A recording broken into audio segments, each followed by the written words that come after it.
الحمد لله رب العالمين، الصلاة والسلام على سيد الأنبياء والمرسلين وعلى آله وصحبه أجمعين، أما بعد. أعوذ بالله من الشيطان الرجيم. بسم الله الرحمن الرحيم.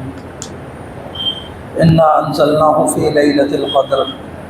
وما أدراك ما ليلة القدر. ليلة القدر خير من 1000 شهر. تنزل الملائكة والروح فيها بإذن ربهم من كل أمر. سلام هي حتى مطلع الفجر. صدق الله المولانا العظيم. تیرے ضمیر پر نہ ہو جب تک نزول کتاب، تیرے ضمیر پر نہ ہو جب تک نزول کتاب، گرہ کشا ہے نہ راضی نہ صاحب کشاف. محترم حضرات، قرآن کریم کی ایک صورت آپ کے سامنے تلاوت کی ہے. چونکہ آج جو موقع ہے وہ ختم قرآن کریم کا موقع ہے، ختم تراویح کا موقع نہیں ہے. تراویح رمضان کے اخیر تک چلے گی، لیکن آج ختم قرآن کریم کا موقع ہے اور اسی قرآن کریم کے تعلق سے ایک صورت آپ کے سامنے تلاوت کی ہے. اللہ رب العزت کہتے ہیں انا انزلناہ فی لیلۃ القدر. قرآن کریم کا انٹروڈکشن اللہ رب العزت کراتے ہیں کہ قرآن کریم کیا ہے. کہتے ہیں کہ اس کتاب کو ہم نے لیلۃ القدر میں اتارا. پھر کہتے ہیں وما ادراک ما لیلۃ القدر. انٹرسٹ بڑھاتے ہیں کہ آپ کو پتہ ہی ہے لیلۃ القدر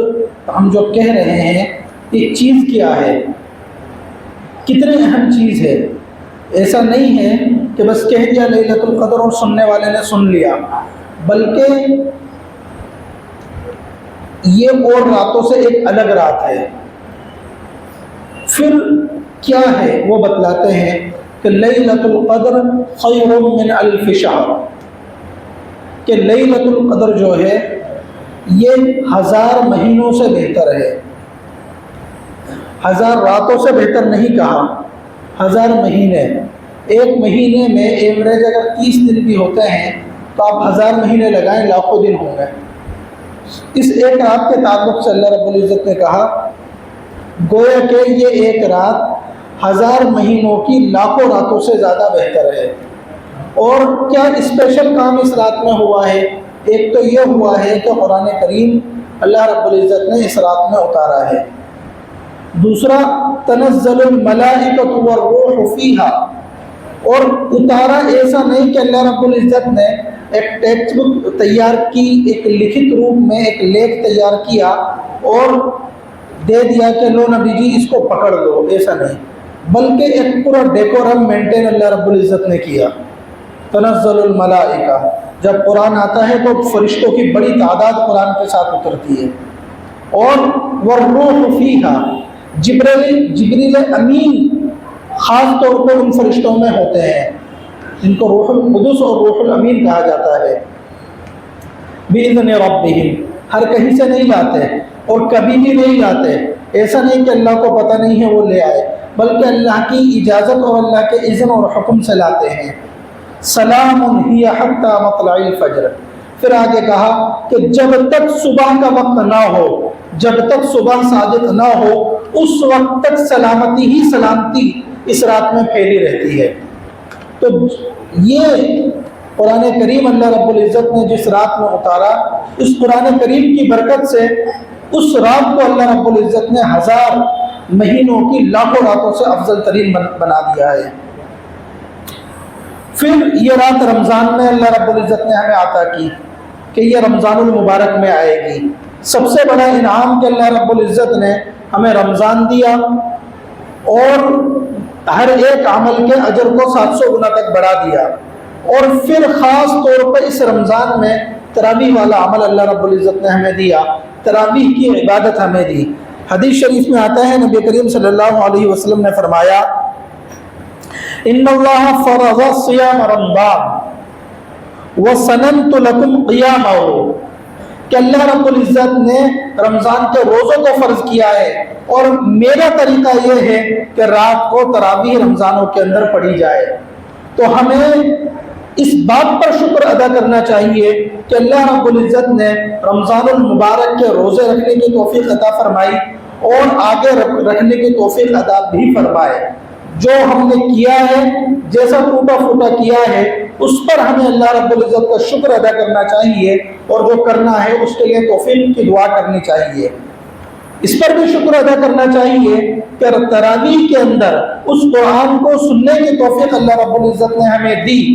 جو قرآن ایک خاص رات میں اتارا گیا، جو خاص بندے پر اتارا گیا، خاص طریقے سے اتارا گیا، پوری امانت اور دیانت کے ساتھ یہ قرآن آگے تک پہنچایا گیا۔ میرے عزیز دوستو، قرآن کریم اس دنیا کے اندر جو آیا تھا وہ کیوں آیا تھا؟ قرآن اترا یہ ہم نے سمجھا، اور قرآن آیا یہ ہم نے سمجھا،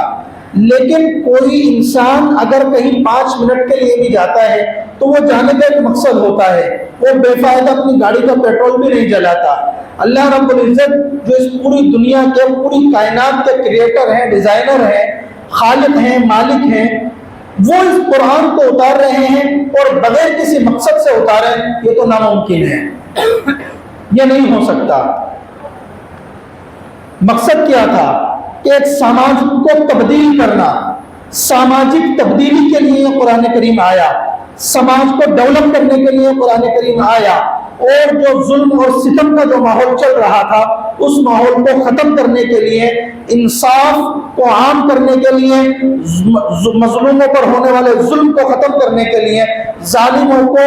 ظلم کرنے سے روکنے کے لیے یہ اللہ رب العزت نے قرآن کریم اترا۔ پہلے کے حالات کیا تھے؟ بہت ہم موقع سے سنتے ہیں کہ بدی کا زور کا ہر سو جہالت کی گھٹائیں تھی، فساد و ظلم کی ہر طرف پھیلی ہوائیں تھی، کہ اس طرح اندھیر نگری اور چوپٹ راجا تھا کہ بس خدا کی پناہ کہ لوگوں کو ایک دوسرے پر ظلم کرنے میں اتنا مزہ آتا تھا، چونکہ اس وقت غلام ہوا کرتے تھے، جس کے پاس پیسے ہوتے تھے وہ غلام خرید لیا کرتے تھے، اور صرف اس لیے کہ کسی انسان کو تکلیف میں اور درد میں تڑپتے ہوئے دیکھنا، جلتے ہوئے دیکھنا کسی کو اچھا لگتا تھا، اس لیے غلام کو جلا دیا کرتے تھے، اور ایسا نہیں کہ مار کر جلایا کرتے تھے، بلکہ جیتے جی اس کے اوپر آگ لگا دیا کرتے تھے۔ یہ کوئی ایسی باتیں نہیں ہیں جو داستان کی باتیں ہوں، افسانوی باتیں ہوں، بلکہ مکہ کے جو حالات ہیں ان حالات میں یہ بات لکھی ہوئی ہے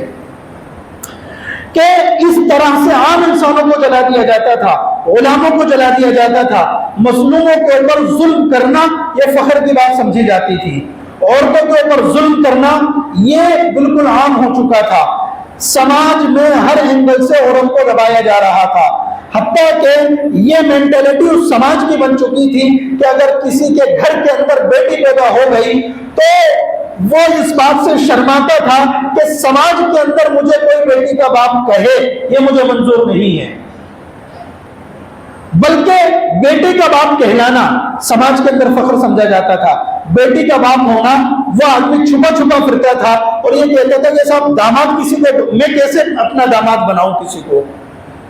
یہ سماج کی مینٹلٹی ہوتی تھی، اور اتنا ظلم بڑھ چکا تھا کہ واقعات منقول ہیں،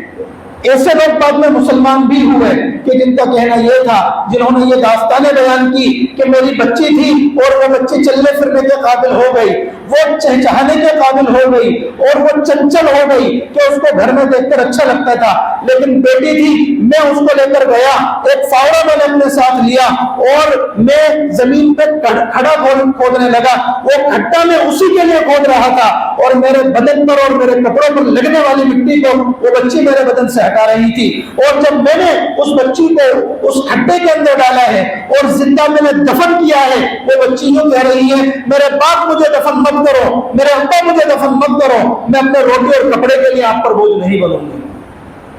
یہ داستان کی چیزیں نہیں ہیں، ہمیں یہ سمجھنا پڑے گا اس اللہ رب العزت نے ایسے سنگین ماحول میں، ایسے سخت ترین ماحول میں کہ جب شراب بھی پی جا رہی تھی، جوا بھی کھیلا جا رہا تھا،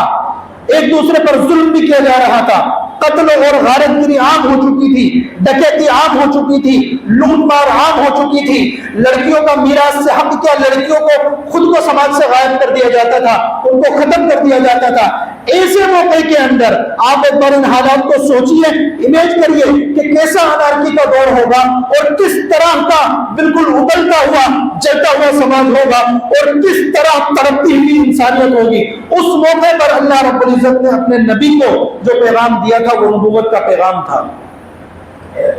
اور اس کا مقصد کیا تھا؟ مقصد یہ تھا کہ اس سماج کے اندر تبدیلی آ جائے، یہ سماج شیطان کے راستے سے ہٹ جائے، کفر کے راستے سے ہٹ جائے، شرک کے راستے سے ہٹ جائے، ظلم کے راستے سے ہٹ جائے، انارکی کے راستے سے ہٹ جائے اور توحید کے راستے پر آ جائے، رسالت کے راستے پر آ جائے، نبوت کے راستے پر آ جائے، اور یہ پورا سماج مل کر ایک ایسی مٹھی بن جائے کہ اس سماج کو کوئی توڑ نہ پائے۔ اور اس طرح کی جگہ جگہ پر قرآن کریم نے گائیڈنس دی ہے، اور قرآن کی آمد کا مقصد اللہ رب العزت نے اسی قرآن کے اندر بتلایا ہے کہ اے ایمان والوں، اگر تم قرآن پر صحیح طریقے سے عمل کرتے ہو، ایمان کے جو تقاضے ہیں اگر تم ان تقاضوں کو پورا کرتے ہو تو اللہ رب العزت تمہیں کبھی بھی ذلیل نہیں ہونے دے گا، بلکہ اللہ رب العزت تمہیں سر بلند رکھے گا۔ کیا مطلب ہے سر بلند رکھنے کا؟ یعنی پوری لیڈرشپ آپ کی ہوگی، پوری قیادت آپ کی ہوگی، اس دنیا کے نظام کو سنبھالنے والے، اس دنیا کو صداقت کا، سچائی کا، انسانیت کا سبق پڑھانے والے، سکھانے والے، عمل کر کے دکھلانے والے آپ ہوگے۔ اور آپ دیکھیے کہ اس موقع پر کہ جب نبی کریم صلی اللہ علیہ وسلم کو نبوت دے دی گئی، ایک مرتبہ نبی کریم صلی اللہ علیہ وسلم تذکرہ کرتے ہیں کہ جب مجھے نبوت نہیں ملی تھی اس موقع پر کچھ لوگ میرے پاس آئے تھے، ہم لوگوں نے مل کر آپس میں ایک معاہدہ کیا تھا، ایک ایگریمنٹ کیا تھا کہ ہم کسی پر ظلم نہیں ہونے دیں گے، اور یہ نبوت سے پہلے کا واقعہ تھا، اور اس کو نبی کریم صلی اللہ علیہ وسلم اپنے نبی بنائے جانے کے بعد بھی بیان کر رہے ہیں، اور ہونے والے ظلم کو سماج سے روکا جا رہا ہے۔ واقعات ہم بڑی لذت سے سنتے ہیں کہ اونٹ آ کر اللہ کے نبی کو اپنا درد سناتا تھا، کبھی کوئی مخلوق آ کر اپنا درد سناتی تھی، کبھی انسان آ کر سناتے تھے، جنات بھی آتے تھے، الگ الگ مخلوق آتی تھی، لیکن واقعے سنتے ہیں چونکہ ہمارے کان ایک لذت کے عادی ہو چکے ہیں، اس لیے ہم سنتے ہیں اور سننے تک رہ جاتے ہیں۔ کبھی ہمارے اس دماغ میں اور اس دل میں یہ بات نہیں آتی کہ اس قرآن کو اس دھرتی پر آنے کا مقصد کیا تھا۔ اس قرآن کو ہم نے کہاں تک روک دیا ہے؟ یہ قرآن ہمارے اگر کام آتا ہے تو صرف مردوں کو بخشنے کے لیے کام آتا ہے، اور ہماری اتنی اوقات بھی نہیں ہے کہ ہم اپنے مردوں کے لیے خود قرآن پڑھ سکیں۔ اس کے لیے بھی اگر ہم محتاج بنتے ہیں تو مدرسے میں پڑھنے والے معصوم بچوں کے اور ان مسجد میں رہنے والے لوگوں کے محتاج بنتے ہیں۔ یا دوسرا موقع جہاں قرآن کام آتا ہے وہ ہوتا ہے کسی پر دم کرنے کے لیے کہ صاحب کوئی آیت شفا اس پر پڑھ دو، امام صاحب اس پر پڑھ دو، رات بھر بچہ سویا نہیں ہے، مفتی صاحب اس پر پڑھ دو، بچے رات بھر سویا نہیں ہے، یہ 2 دن سے رو رہے ہیں، یہ 4 دن سے رو رہے ہیں۔ ہمیں ہماری بزنس کی فیلڈ میں قرآن نظر نہیں آتا، ہماری پرسنل لائف میں قرآن نظر نہیں آتا، میاں بیوی کے آپسی تعلقات میں قرآن نظر نہیں آتا، ماں باپ اور اولاد کے آپسی تعلقات میں قرآن نظر نہیں آتا۔ جب بھائی بہنوں کے وراثت کا حق مار رہے ہوتے ہیں، ان کے چہروں پر بڑی داڑیاں ہوتی ہیں، سروں پر بڑی ٹوپیاں ہوتی ہیں، اس وقت ان کو قرآن نظر نہیں آتا۔ ہر جگہ سے، سماج کے ہر وبھاگ سے، سماج کے ہر شعبے سے ہم قرآن کو غائب کر چکے ہیں۔ یہ حقیقت ہے۔ ہمارے بزنسوں میں حرام آ چکا، ہمارے گھروں میں حرام آ چکا، ہماری زندگیوں میں حرام آ چکا، پردہ ہماری زندگی سے جا چکا۔ جو قرآن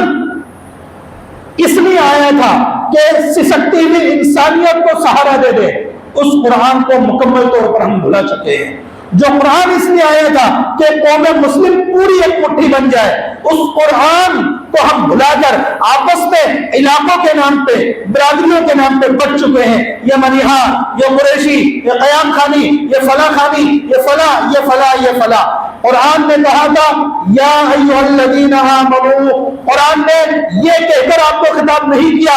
منیہاروں سنو، یہ کہہ کر خطاب نہیں کیا قیام خانیوں سنو، یہ نہیں کہ قریشیوں سنو، علاقوں کا نام نہیں لیا کہ یو پی والوں سنو، دلی والوں سنو، عرب والوں سنو، عجم والوں سنو، نہیں۔ قرآن نے جو ہمیں خطاب کیا وہ ایمان کے نام سے خطاب کیا، اور اس ایمان کا تقاضا یہ ہے کہ ہم ایمان والے بن کر رہے ہیں، اور ایمان کا سب سے بڑا تقاضا یہ ہے کہ سماج کے ہر شعبے میں، ہماری زندگی کے ہر شعبے میں یہ قرآن اس طرح آئے جس طرح حضور نے صحابہ کو بتلایا اور صحابہ نے آگے تک پہنچایا۔ وہ لوگ شراب کے عادی تھے، سود کے عادی تھے، لیکن جب شراب کی حرمت آئی تو مدینہ کی گلیوں کے اندر شراب اس طرح بہی تھی جس طرح برسات کے دنوں میں پانی رہتا ہے۔ اور جب سود کی حرمت آئی تو نبی کریم صلی اللہ علیہ وسلم نے حجۃ الوداع کے موقع پہ اعلان کیا کہ جو زمانہ جاہلیت کے اندر سود چلتا تھا، ہم آج سے یہ اعلان کر رہے ہیں کہ اب وہ سود کا چلن نہیں ہوگا۔ اور وہاں پر تقریباً 38 سے 39 کلو سونا سود کا، اللہ کے نبی صلی اللہ علیہ وسلم کا صرف سود ہی اتنا تھا، 38 سے 39 کلو کے قریب پیور سونا جو مارکیٹ میں پھیلا ہوا تھا۔ یہ کوئی مول رقم نہیں تھی، یہ کوئی پرنسپل رقم نہیں تھی، پرنسپل اماؤنٹ نہیں تھا، یہ صرف اور صرف سود کا اماؤنٹ تھا جو ان کو لینا تھا۔ لیکن اللہ کے نبی نے اعلان کیا کہ سب سے پہلا سود جس کو ہم چھوڑ رہے ہیں وہ میرے چاچا کا سود ہے۔ آج ہے کسی کا اتنا جگرا؟ قرآن کا نام لیتے ہیں، قرآن کے نام لیں گے، قرآن کے نام پہ لڑیں گے، مریں گے، کھائیں گے، سب کچھ کریں گے، لیکن جہاں قرآن کی پر عمل کی بات آئے گی وہاں پر ہم لوگ قرآن کو پیٹ دکھا دیں گے۔ تو کیا قرآن صرف اس لیے آیا تھا؟ میرے عزیز دوستوں، ہماری زندگی کے اندر اگر قرآن نہیں ہے تو یاد رکھیے گا ہم کسی اور کو دھوکہ نہیں دے رہے، ہم کسی مسجد مدرسے کو دھوکہ نہیں دے رہے، ہم دنیا والوں کو چلا دیتے ہیں، ہم دنیا والوں کو بنا دیتے ہیں، ہماری ڈیرنگ یہاں چل جاتی ہے، ہماری چالاکیاں یہاں چل جاتی ہے۔ لیکن